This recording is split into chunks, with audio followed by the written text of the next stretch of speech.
खाद्य मंत्री अमरजीत भगत का बहिष्कार, मजदूरों का पलायन, किसानों की आत्महत्या, कोविड केयर के नाम पर बेतहाशा खर्च, ये कुछ ऐसे मुद्दे थे इन पर आज सदन में जमकर बहसबाजी हुई।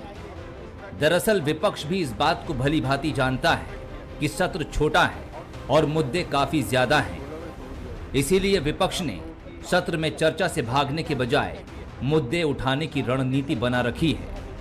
सदन के 9वें दिन कई मुद्दों पर विपक्ष ने सरकार की घेराबंदी की। हालांकि अब विपक्ष ने सरकार पर जवाब नहीं देने का आरोप भी लगाया है। देखिए, सरकार यहाँ पर काम दे नहीं पा रही है और इसके कारण में जो पलायन का जो संख्या आया है, कोविड काल में भी हम लोगों ने इस संख्या को देखा है और आज भी उससे कम नहीं है। वास्तविक में ये सरकार जो कह रही है कर कुछ नहीं कर पा रही है और इसी कारण में यहाँ से जो लोग पलायन करते हैं और बाद में जाने के बाद उनका शोषण भी होता है। जो उनको रोजी मजदूरी यहाँ प्रदेश में मिलनी चाहिए उसका सर्वथा अभाव है। इसको लेकर के स्वाभाविक रूप से चिंतित होना है। 18 फरवरी को महासमुंद में विकास शर्मा एसआई की हत्या होती है। अंबिकापुर में राज्यसभा सांसद रामविचार नेताम जी के यहाँ चोरी होती है। जांजगीर चांपा में चाकूबाजी की घटना होती है। रायपुर में एक 3 वर्षीय मासूम का अपहरण होता है। पूरा प्रदेश अपराध का गढ़ बन चुका है और पुलिस अपराधियों को रोकने के बजाय जो नशे के व्यापार में लगे हुए हैं उनको संरक्षण देने में लगी हुई है। भले ही बीजेपी जवाब नहीं देने के आरोप लगा रही हो, लेकिन सरकार ने हर सवाल का जवाब सदन में दिया।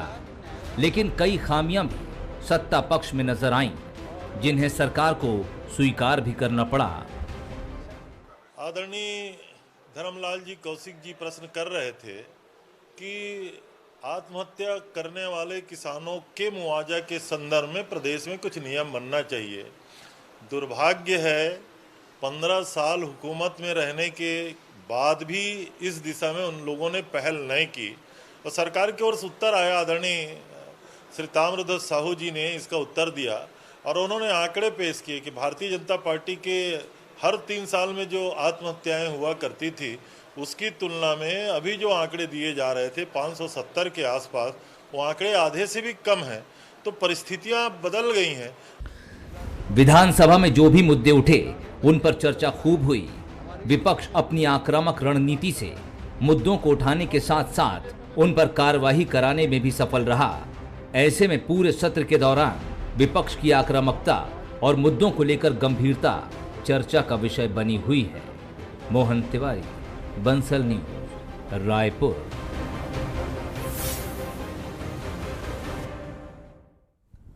नमस्कार, आज के मुद्दे में आप सभी का स्वागत है। मैं हूं आदित्य नामदेव। विधानसभा के इस बजट सत्र में एक चीज बहुत ही खास है। वह खास बात यह है कि इस बार विपक्ष चर्चा से भाग नहीं रहा है। विपक्ष लगातार चर्चा में भाग ले रहा है। ये पॉजिटिव साइन है छत्तीसगढ़ की हर जनता के लिए, जो चाहती कि उसके मुद्दे सदन के पटल पर आए। हालांकि आज कई मुद्दों को लेकर, खासतौर से लॉ एंड ऑर्डर को लेकर काफी सदन गर्म रहा। मनरेगा के मामले को लेकर सदन गर्म रहा। मजदूरों के पलायन को लेकर सदन गर्म रहा। किसानों की आत्महत्या के मामले को लेकर सदन लगातार गर्म रहा। लेकिन विपक्ष चर्चा से भागा नहीं, ये एक पॉजिटिव साइन है। और निश्चित तौर पर छत्तीसगढ़ का विधानसभा का जो कार्यालय है या विधानसभा जो भवन है, निश्चित तौर पर इसी परंपराओं के लिए जाना जाता है कि जनता के अधिक से अधिक मुद्दे इस पटल पर आए। फिलहाल ये बात बिल्कुल साफ है कि सदन अपने तय समय के पहले खत्म होने जा रहा है। कल के बाद कभी भी इसकी इसकी जो घोषणा है वो वहां से हो सकती है विधानसभा अध्यक्ष के द्वारा। उम्मीद यही कि 25 तारीख तक चलने वाला सदन जो है वो समय के पहले जो है अनिश्चितकाल के लिए स्थगित हो जाएगा।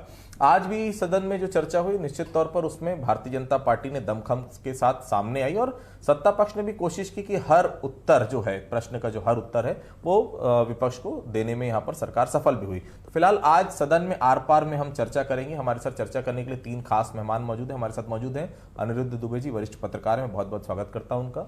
हमारे साथ नितिन भंसाली जी मौजूद हैं, कांग्रेस के वरिष्ठ नेता हैं, मैं बहुत स्वागत करता हूं उनका। हमारे साथ अनुराग सिंहदेव जी हैं, बीजेपी के वरिष्ठ नेता हैं, मैं उनका भी स्वागत करता हूं। सबसे पहले अनिरुद्ध जी के पास चलता हूं। अनिरुद्ध जी, एक बहुत अच्छी जो साइन है, जो अच्छा साइन नजर आ रहा है विधानसभा के भीतर, पिछले सत्र में हमने देखा विषय आते थे, विषय पर चर्चा में जब सरकार तैयार हो जाती थी विपक्ष भाग जाता था। इस बार विपक्ष हर 1 घंटे का, हर 1 मिनट का सदुपयोग करता हुआ दिख रहा है और विपक्ष एकजुट नजर आ रहा है। ये बेहतर साइन है आने वाले विधानसभा या आने वाले चुनाव के लिए? निश्चित रूप से आदित्य भाई, और आपने बड़ी अलंकारिक भाषा का और शब्दों का इस्तेमाल किया कि भाग नहीं रहे हैं, भाग ले रहे हैं। तो देखिए क्या है कि उसका एक नमूना आज देखने मिला आपराधिक घटनाओं पर, बढ़ती हुई प्रदेश में आपराधिक घटनाओं पर जो एक स्थगन लाया था विपक्ष ने। तो ऐसा लग रहा था कि स्थगन पे जो बहस होगी उसका स्वरूप क्या होगा, किस रूप में क्या सामने आएगा, क्या वो गर्भगृह में जाएंगे विपक्षी विधायक या नहीं जाएंगे। लेकिन उसमें यह है कि पर्याप्त चर्चा हुई और सभापति सत्यनारायण शर्मा जी ने 5 मिनट की कार्रवाई स्थगित की, 5 मिनट लिए, उसके बाद फिर कार्यवाही शुरू हुई और पूरा जो है सदन आगे बढ़ा। तो कुल मिला के आज का जो स्वरूप था विधानसभा का आज बहुत था। और आज जो है डॉक्टर चरणदास महंत विधानसभा अध्यक्ष जो हमारे हैं, आज उनका एक बिल्कुल एक नया चेहरा देखने मिला।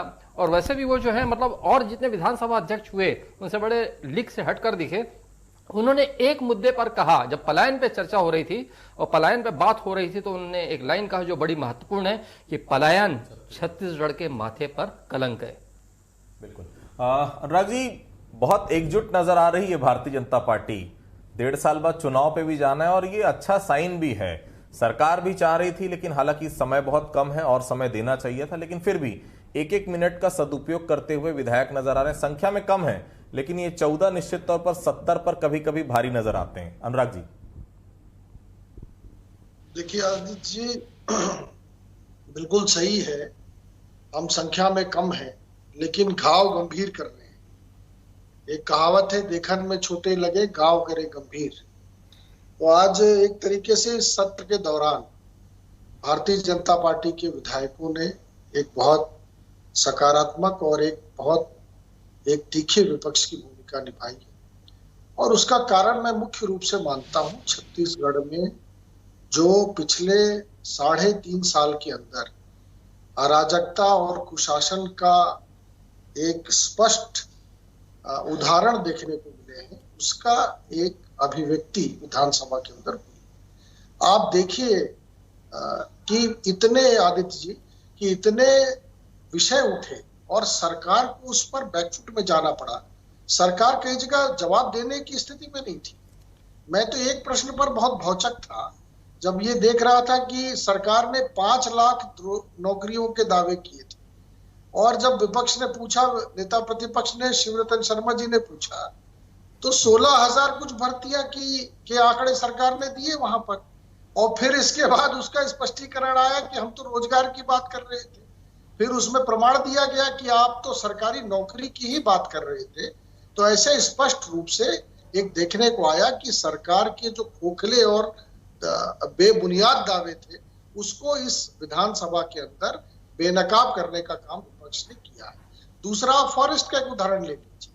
उसमें आया कि कितने सारे जो टेंडर लगे थे, जिसमें 37 टेंडर थे, 37 में से 33 अनियमित पाए गए। ये बहुत बड़ी आश्चर्य की बात है ये तो, कि किसी विभाग में 37 टेंडर लग रहे हैं और उसमें से 32 अनियमित पाए जाए। ये इससे बड़ा भ्रष्टाचार का नमूना और क्या हो सकता है। तो आप देखेंगे कि हर मोर्चे पर कोई मोर्चा नहीं बचा, चाहे लॉ एंड ऑर्डर हो, चाहे पलायन हो, चाहे किसान हो। अब किसान में ये कह रहे हैं 570 आत्महत्या 2 साल के अंदर, ये आंकड़े विधानसभा में दिए सरकार ने, और कहा कि सिर्फ 2 आत्महत्या किसान के कारण से हुई। ये तो आश्चर्य की बात है। तो इस सरकार को बहुत अच्छे तरीके से बेनकाब किया, और मैं मानता हूं विपक्ष की भूमिका इसलिए और प्रबल रही कि आज जनता के सामने ये प्रश्न खड़ा है और जनता को जो कठिनाइयां हो रही हैं वो सारी चीजें विधानसभा के अंदर रही। आदेश जी। ठीक अनुराग जी, लेकिन सरकारें शायद ऐसे ही चलती। मुझे बहुत अच्छे से याद है जब रमन सिंह मुख्यमंत्री हुआ करते थे तब भी किसान आत्महत्या करते थे तो अधिकारी यही, कोई शराब पी के मरा या फिर कोई और बात आ जाती थी सामने। लेकिन ये बात न वो सरकार मानने को तैयार थी, न ये सरकार मानने को तैयार है कि किसान आत्महत्या कर रहे हैं। बहरहाल मेरे साथ नितिन जी भी जुड़े हुए। नितिन जी, मनरेगा वाला मामला बड़ा था जिसमें 15 अधिकारियों को सस्पेंशन का तत्काल ऑर्डर जो है टीएस सिंहदेव को जारी करना पड़ा।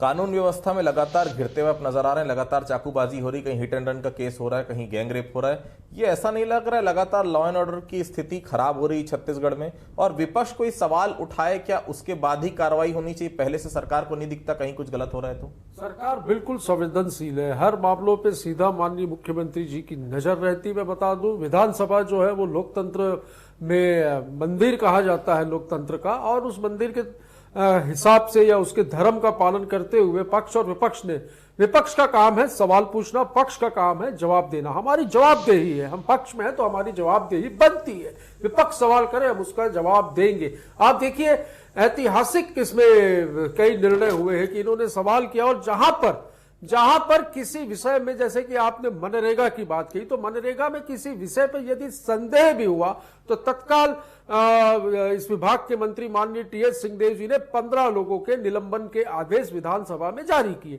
चाहे पलायन का मामला हो, चाहे किसानों की आत्महत्या का मामला हो, चाहे एक्सप्रेस वे का मामला हो, चाहे वो टेंडर वाले इशू हो, जो भी हो, सारे मुद्दों पर विपक्ष ने जितने भी सवाल किए, पक्ष ने आक्रामक रूप से उनका मुंह तोड़ जवाब दिया है। और जहां पर देखिए सत्य होता है, जहां पर सच लगा कि नहीं यहां पर कहीं कोई चूक है या यहां पर कोई कमी है, वहां पर कार्रवाई करने में भी सत्ता पक्ष ने कहीं कोई गुरेज नहीं किया है। और ये एक लोकतंत्र में जो एक कहा जाता है कि एक विधानसभा जो है वो मंदिर कहा जाता है लोकतंत्र का, तो उस मंदिर के धर्म का बिल्कुल पालन करते हुए विधानसभा की कार्रवाई बहुत अच्छे तरीके से हुई है, और पक्ष के हमारे विधायकों ने बढ़ चढ़कर इसमें हिस्सा लिया है, इसमें कोई तोहमत। अमृत जी, मैं ये देख रहा हूं कि मुख्यमंत्री की अगर मैं बात करूं, मोहम्मद अकबर की बात करूं या रविंद्र चौबे की बात करूं, इनके विभागों की जब चर्चा होती है तो बहुत अच्छे से जवाब आता है। लेकिन जहां गृह मंत्री की बारी आती है, गृह विभाग की चर्चा होती है, अमरजीत भगत के विभागों की चर्चा होती है, शिव डहरिया के विभागों की चर्चा होती है, वो जवाब जो आना चाहिए सरकार की तरफ से वो नहीं आता। क्या तैयारी में कमी है, या अभी भी ये कहें कि वो पारंगतता नहीं दिख रही जो विधानसभा के भीतर दिखनी चाहिए? देखिए, मामला जो है क्वालिटी का है, मुद्दा क्वालिटी का है। अकबर जी की जो आपने बात की है, तो बहुत सुलझे हुए जो हैं वो नेता हैं, वो विपक्ष में भी रहे पूर्व में, तो उनका था मतलब ये कि जो मुद्दे वो छेड़ दें तो बहुत लंबी बहस होती थी, यहाँ तक जांच भी हो जाती थी। और मुख्यमंत्री जी का अपना एक लंबा राजनीतिक कैरियर रहा, और जहां तक रविंद्र चौबे जी का उनका संसदीय ज्ञान जो है उसका तो कोई मुकाबला नहीं है। अब आप अन्य मंत्रियों की बात कर रहे हैं तो निश्चित रूप से अभी और तैयारी की जरूरत है, और मंजने की जरूरत है। इस सरकार में ही नहीं, पिछली बार 3 कार्यकाल जो है भारतीय जनता पार्टी का था, तो उसमें भी यह देखा जाता था, खास करके आपने गृह मंत्री शब्द का उल्लेख किया, तो भारतीय जनता पार्टी के शासनकाल में भी जो गृह मंत्री जितने रहे उनका जवाब जो है किस तरीके से आता था, शायद आपने भी देखा होगा, क्योंकि आप भी रेगुलर विधानसभा जाते थे। उस समय यह तक के था कि गृह मंत्री के सवालों का मैक्सिमम सवालों का जवाब संसदीय सचिव दिया करते थे। तो निश्चित रूप से सत्ता पक्ष में जो है अभी जो सेकेंड लाइन है उसको अभी और मंजने की जरूरत है। अनुराग जी, आज जो विषय उठे, मजदूरों का पलायन, किसानों की आत्महत्या, और सबसे बड़ी बात है एक्सप्रेस वे अभी तक चालू ये सरकार नहीं करा पाई। ऐसा नहीं लगता इन सब मुद्दों पे सदन की लड़ाई तो है, कल तक या परसों तक मैक्सिमम सदन चलने वाला है, लेकिन सड़क की लड़ाई लड़ने का वक्त आ गया, क्योंकि यही वो एक्सप्रेस वे है जिसके ऊपर आरोप लगातार लगता था। मूडा जी के ऊपर इनकी सरकार जब विपक्ष में थे तब लगाया जाता था कि भ्रष्टाचार हुआ है। 3 साल हो गए, एक्सप्रेस वे अभी तक तैयार नहीं हो पाया है, मजदूरों का पलायन नहीं रुक पाया है, किसानों की आत्महत्या अभी भी रुकने का नाम नहीं ले रही है। यादव जी, ये बात बिल्कुल सही है कि वास्तव में एक जो समय दिया जाता है किसी भी सरकार को काम करने के लिए, और खास तौर पर जब इतनी बड़ी मेजॉरिटी और इतना बड़ा जनादेश मिला हो किसी सरकार को, तो अपेक्षा स्वाभाविक रूप से विपक्ष से लेकर जनता तक सभी की रहती है कि ये काम करेंगे। लेकिन अभी मैं नितिन भंसाली जी को सुन रहा था, बोल रहे थे कि हमने कार्रवाई की। अरे आपने कार्रवाई कहाँ की? आपने तो टाड़ मेटला की रिपोर्ट आई, आपने कार्रवाई नहीं की। आपने मदन वाड़ा की रिपोर्ट आई, आपने कार्रवाई नहीं की। तो जितने न्यायिक जांच की रिपोर्ट सदन के पटल में रखे गए उसमें इन्होंने कार्रवाई नहीं की। उसको तो ये रद्दी की टोकरी में डालते हैं, कभी बताते हैं गवर्नर के हाथ दे दिया इसलिए इसको हम 4000 पन्ने को खारिज करते हैं। तो न्यायिक जांच यदि आप कर रहे हैं, न्यायिक जांच की कोई रिपोर्ट आ रही है तो सरकार उसको भी गंभीरता से नहीं ले रही है। वो वहीं पर कार्रवाई कर रहे हैं जहां पर ये बुरी तरीके से जनता के सामने एक्सपोज हो गए हैं, जहां पर मजबूरी है सदन के अंदर कार्रवाई करना, वो कर रहे हैं। और इनको तो इस डिबेट में खेद प्रकट करना चाहिए कि इनके मुख्यमंत्री जी ने कह दिया कि जी ये मजबूरी शब्द का उपयोग न करें। हम मजबूर नहीं, मजबूत है, हम मजबूत हैं। और आप जिन न्यायिक जांचों की बात कर रहे हैं, मैंने काफी देर तक उंगली ऊपर की कि मुझे बोलने दिया जाए, और आप लगातार ये जो झूठ पे झूठ बोल रहे हैं, ये उल्टा चोर कोतवाल को डांटे, ये कहानी नहीं चलेगी। ये सारी न्यायिक जांच रिपोर्ट जो आ रही है, ये किसके शासनकाल के समय की आ रही है? किन अधिकारियों का नाम आ रहा है? आपकी सरकार के हाथ खून से सने हुए थे 15 वर्षों के शासनकाल में। चाहे हम झीरम की बात करें, चाहे हम तारामेटा की बात करें, चाहे हम एक कार्रवाई क्यों नहीं? अभी रिपोर्ट प्रस्तुत की है भाई साहब, रिपोर्ट प्रस्तुत की है, चिंता न करें, दोषियों के खिलाफ कार्रवाई भी होगी और तह तक जाएंगे, जड़ तक जाएंगे इन मामलों में, बख्शेंगे नहीं किसी को। हो गई है अब आपके पास समय नहीं बचा है। जितना समय जनता को आप अपनी गिनती गिनिए, 14 में है, 4 पे रह गए तो बड़ी बात है। ये छत्तीसगढ़ है भाई साहब। अनंत जी, एक बड़ा सवाल मुख्यमंत्री ने उठाया है आज अपने बजट भाषण में जब उन्होंने किया। उनका साफ तौर पर कहना था कि कोयले की नीति केंद्र सरकार की ठीक नहीं है, डीएमएफ की राशि प्रभावित लोगों के लिए हम दे रहे हैं। बीजेपी शासनकाल में नक्सल क्षेत्र के स्कूल नहीं बंद, अभी लगातार बंद रहे, हमने उन स्कूलों को फिर से शुरू किया है। 5वीं से 8वीं के बच्चों को आप पढ़ा नहीं पाए 15 साल में। अधिकारी कर्मचारी के ट्रांसफर में कोई लेन देन का साक्ष्य तो वो सामने रखें। रमन सिंह ने जो जो आरोप लगाए थे अपने भाषण में, उसका सिलसिलेवार जवाब दिया। क्या उस जवाब से संतुष्ट है? निश्चित तौर पर नक्सलगढ़ में या सीधे तौर पर बस्तर में कहूं, वो काम नहीं करा पाई 15 साल में आपकी सरकार? अनुराग जी, देखिए, पिछले 15 वर्षों के अंदर भारतीय जनता पार्टी की सरकार में यदि सर्व शिक्षा अभियान की गति आप पूछिए तो छत्तीसगढ़ में वास्तव में 2000 से लेकर 2003 से लेकर और 2018 तक जितने प्राइमरी स्कूल खुले वो अब तक का ऐतिहासिक रिकॉर्ड है। और उस रिकॉर्ड को कुछ झुटलाया नहीं जा सकता है कि कितने प्राइमरी स्कूल छत्तीसगढ़ के अंदर खुले, उसका रेडियस क्या तय किया गया, कहां कहां पर खुलना था, वो खुले। अब ये बोल रहे हैं कि हमने शिक्षा नहीं दी। अरे शिक्षा तो आपकी सरकारों ने दी थी। आपको बताना चाहिए कि आपने इस समय कितने स्कूल खोले, इस 3 साल में कितने स्कूल खोले। तो इन जवाबों का कोई आधार नहीं है। और मैं तो मानता हूं कि छत्तीसगढ़ में अब स्पष्ट हो गया है कि ये सरकार झूठ बोलने वाली सरकार है, ये फर्जी आंकड़े प्रस्तुत करने वाली सरकार है, और ये सरकार की अकाउंटेबिलिटी जनता के सामने बिल्कुल एक्सपोज हो चुकी है। आदित्य जी, फर्जी आंकड़ों पे आएंगे तो मैं सही आंकड़ों की बात भी थोड़ी सी कर लूं। अनुराग, सवाल है मेरे। नितिन जी, रमन सिंह ने एक बड़ा आरोप लगाया था कि छत्तीसगढ़ पूरी तरह से कर्ज से डूब गया है। आप मध्य प्रदेश की बात कर लें, 31% डीए मिल रहा है, आपके डीए का अभी तक अता पता नहीं है। कर्ज के तले आप छत्तीसगढ़ को डुबोते जा रहे हैं। निश्चित तौर पर ये वो बड़े सवाल हैं, गंभीर सवाल हैं, जो पूर्व मुख्यमंत्री डॉक्टर रमन सिंह, क्योंकि देखिए वित्त मंत्रालय भी उन्होंने संभाला है, अगर वो कोई बात बोल रहे हैं तो उसमें गंभीरता है। क्यों लगातार कर्ज लगातार बढ़ते जा रहे हैं? क्यों जो है चीजें नजर नहीं आ रही? क्यों आप कर्मचारियों का डीए नहीं बढ़ा पा रहे हैं? क्या ऐसा कारण है कि लगातार जो है वो आप कर्ज पे कर्ज लेते जाते हैं? शराबबंदी के लिए 3 अलग अलग कमेटियां बना दी, अभी तक शराबबंदी का कोई अता पता नहीं है। अब 1.5 साल आपके पास बन गए नितिन जी, अभी क्या फिर से समितियां और फिर से इसी प्रकार की रिपोर्ट का इंतजार आप करते रहेंगे? सबसे पहले कर्ज पे जवाब दूंगा। हाँ, कर्ज लिया है, एक्सेप्ट करते हैं, कर्ज लिया। कौन कर्ज नहीं लेता है? मध्य प्रदेश ने कर्ज नहीं लिया है, गुजरात ने कर्ज नहीं लिया है क्या? 15 वर्षों की भारतीय जनता पार्टी ने क्या कर्ज नहीं लिया था? इन्होंने कर्ज लिया था। छत्तीसगढ़ की भाजपा की सरकार ने उन सेठों साहूकारों के लिए और फर्जी एमओयू साइन करने के लिए और चाय बिस्किट और बड़े बड़े इवेंट करने के लिए हीरोइनों को और हीरो को पैसा देने के लिए कर्ज लिया होगा। हमने कर्ज लिया है, मैं एक्सेप्ट करता हूं, आपके चैनल में ये कबूल करता हूं कि हाँ हमने कर्ज लिया है। हमने कर्ज लिया यहां पर किसानों के लिए, मजदूरों के लिए, बेरोजगारों को रोजगार देने के लिए, यहां पर छत्तीसगढ़ की आर्थिक स्थितियों को मजबूत करने के लिए हमने कर्ज लिया है। और हमें कर्ज लेने की आवश्यकता भी नहीं पड़ती, क्योंकि केंद्र में बैठी मोदी सरकार जो है वो छत्तीसगढ़ के साथ हमेशा से सौतेला व्यवहार करती है। 30,000 करोड़ रुपया हमें हमारे हिस्से का, छत्तीसगढ़ के हक का लेने का निकल रहा है। क्यों हमें नहीं दे रहे? यदि वो पैसा दे देते तो आज हमें कर्ज लेने की आवश्यकता नहीं पड़ती। 2.5 लाख करोड़ रुपया गुजरात सरकार पे कर्ज है, जिस मॉडल की, जिस फर्जी मॉडल की ये बात करते।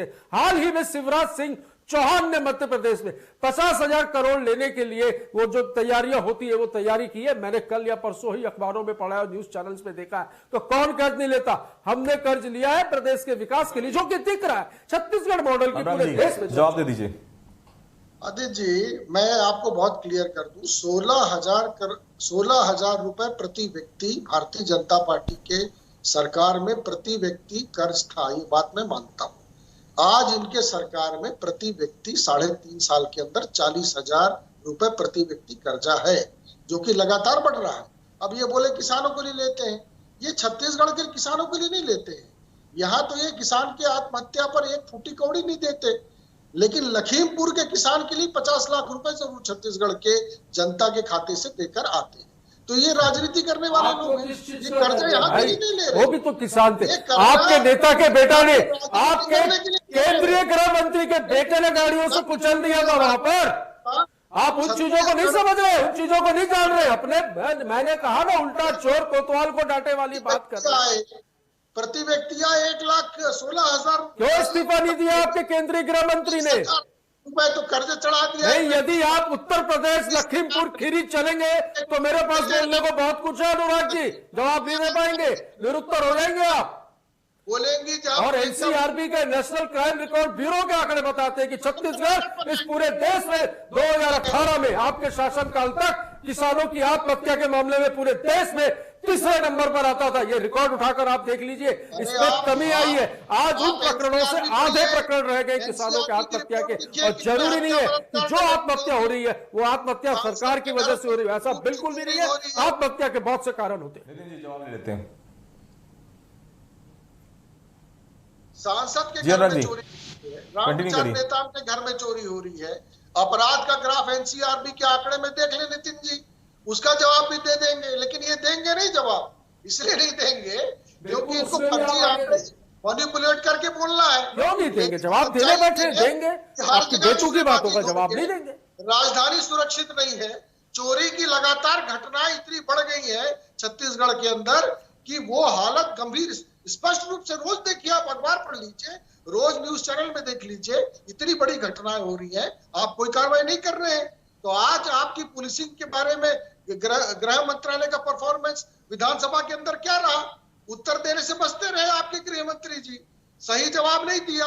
आपके शासनकाल के गृह मंत्री मुझे याद आते हैं, राम विचार नेता, ननकी राम कंवर, ये जो स्टाम्प कटाते थे ना आप लोग, यहाँ स्टाम्प नहीं चलता, यहाँ पे ताम्रध्वज साहू है इस प्रदेश के गृह मंत्री, और पूरी एक एक घटनाओं पे नजर रहती है उनकी। और कौन अपराधी है जो यहाँ से भाग रहा है, अपराध करने के बाद तत्काल पकड़ा भी जा रहा है, ये भी आप देखिए, और उसको सजा भी मिल रही है। नितिन जी, लेकिन एक बात बिल्कुल साफ है, बड़ी बड़ी घटनाएं हो जाती। जब गृह मंत्री के पास हम लोग जाते हैं उस विषय पर बाइट लेने के लिए, तो गृह मंत्री कहते हैं उनको उस घटना के बारे में जानकारी नहीं है।